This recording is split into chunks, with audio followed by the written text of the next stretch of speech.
पिछले क्लास में हमने देखा कि रिसोर्सेस क्या हैं, टाइप्स ऑफ रिसोर्सेस क्या हैं। आज हम बात करेंगे पार्ट 2 में कि हमारे अगर रिसोर्सेस हैं, टाइप्स ऑफ रिसोर्सेस हमको पता लग चुके हैं, तो उसको प्लान कैसे करें और उसको कंजर्व कैसे करें। तो चलिए शुरू करते हैं। चैप्टर 1 हम ऑलरेडी शुरू कर चुके हैं। अगर आपने पार्ट 1 नहीं देखा है, जहां पे हम रिसोर्सेस के बारे में पढ़े थे, रिसोर्स क्या है और टाइप्स ऑफ रिसोर्स क्या है, तो उसको जरूर देख लीजिएगा। अब यहां पर हम बात करते हैं कि रिसोर्सेस की प्लानिंग क्या करनी है। आखिर प्लान कैसे करें। रिसोर्स अगर हमको पता लग गया है, तो रिसोर्स को आप जानते हैं अगर प्लान करोगे तो ये बहुत ही एक्सेप्टेबल स्ट्रैटेजी है कि हम रिसोर्सेज को कैसे यूज करें, उसको हम कैसे उसकी स्ट्रैटेजी प्लान करें, ये हमको जरूरी है देखना। और हम ये देखेंगे सबसे पहले कि रिसोर्सेज आखिर अवेलेबल कहाँ है। तो आप ये चीज देखोगे कि कुछ रीजंस में आप ये फील करोगे कि रिसोर्सेज कहीं ज्यादा है, कहीं पे रिच है, बहुत ज्यादा पाया जा रहा है, तो कहीं पे रिसोर्सेज डिफिसिट में है। तो अब इसके लिए क्या किया जाए। तो सबसे पहली बात क्या है कि जहां पे रिसोर्सेस अवेलेबल है, सफिशिएंट है, तो वहां को हम ध्यान रखें। और जहां पे शॉर्ट है, जहां पे शॉर्टेज है, वहां के लिए हम रिसोर्सेस के लिए क्या रोल प्ले कर सकते हैं, उसको हम देखें। तो यहां पर सबसे पहले देखिए, हम अगर इंडिया की रिस्पेक्ट करें तो हम देखेंगे कि झारखंड, छत्तीसगढ़, मध्य प्रदेश का जो एरिया है ये रिच है मिनरल्स में, कोल डिपॉजिट्स में। अरुणाचल प्रदेश की अगर हम बात करें नॉर्थ ईस्ट में, वहां पर क्या है कि वाटर बहुत ज्यादा पाया जाता है, लेकिन इंफ्रास्ट्रक्चर वहां नहीं है, इंफ्रास्ट्रक्चर उतना डेवलप नहीं है। अब अगर हम वेस्ट की तरफ आ जाएं, ईस्ट हमने देख लिया अरुणाचल प्रदेश, अब अगर हम वेस्ट की तरफ देखें राजस्थान के एरिया में, तो वहां पे आप देखोगे कि सोलर एनर्जी, हीट ज्यादा है राजस्थान में, डेजर्ट एरिया है, विंड ज्यादा अवेलेबल होगी, लेकिन क्या है कमी किस चीज की होगी, वाटर की होगी। इसीलिए आप देखते हो कि जो ऊंट है उसका क्या है, जो पानी स्टोरेज की कैपेसिटी है वो बहुत ज्यादा होती है as compared to other animals. अब अगर लद्दाख की बात करें, हम एक्सट्रीम नॉर्थ में चले जाएं, तो आप देखोगे कि ये एक्सट्रीम कोल्ड डेजर्ट है और यहां पर ये रेस्ट ऑफ द कंट्री से काफी आइसोलेटेड है, क्योंकि ये एक्सट्रीम कंडीशन में यहां पे क्लाइमेट पाया जाता है। लेकिन यहां का कल्चर काफी रिच है, यहां पे कल्चरल हेरिटेज जो है यहां का काफी रिच है। और यहां पे डेफिसिट, अगर डेफिशिएंसी देखें तो वाटर की है, इंफ्रास्ट्रक्चर की है, और कुछ वाइटल विटामिन भी यहां पे पाया नहीं जाता है। तो हम यहां पर देख रहे हैं कि इंडिया में कहीं पे ज्यादा है कुछ चीजें, कुछ कम है।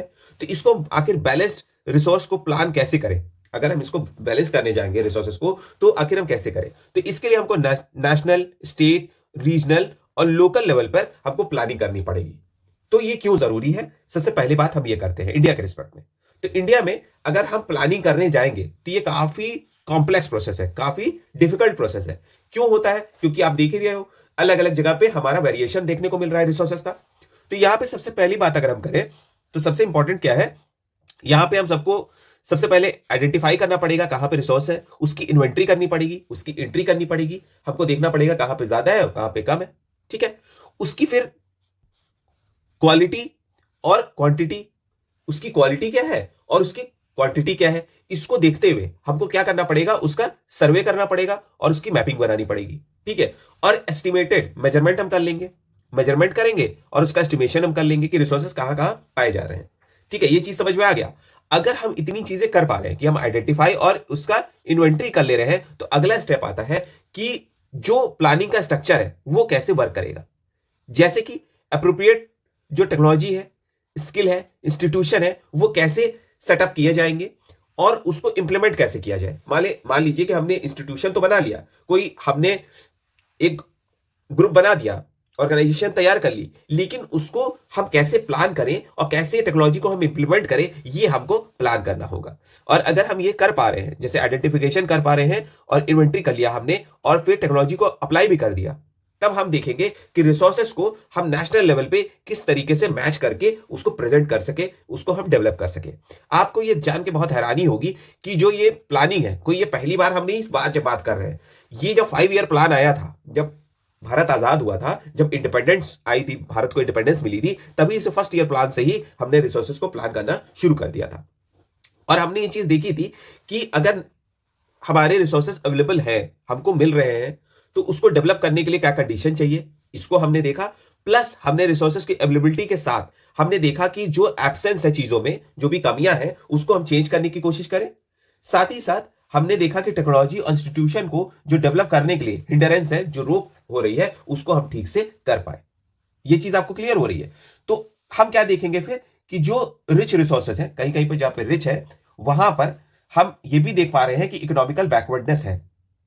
जब हमने इंस्टीट्यूशन को डेवलप किया, साइंस टेक्नोलॉजी को अप्लाई किया, तब भी हमने ये चीज देखी कि कुछ जगह पे रिसोर्सेज रिच है, जहां पे बहुत ज्यादा पाया जा रहा था, वहां पर भी इकोनॉमिकल बैकवर्डनेस पाया जा रहा है। क्यों?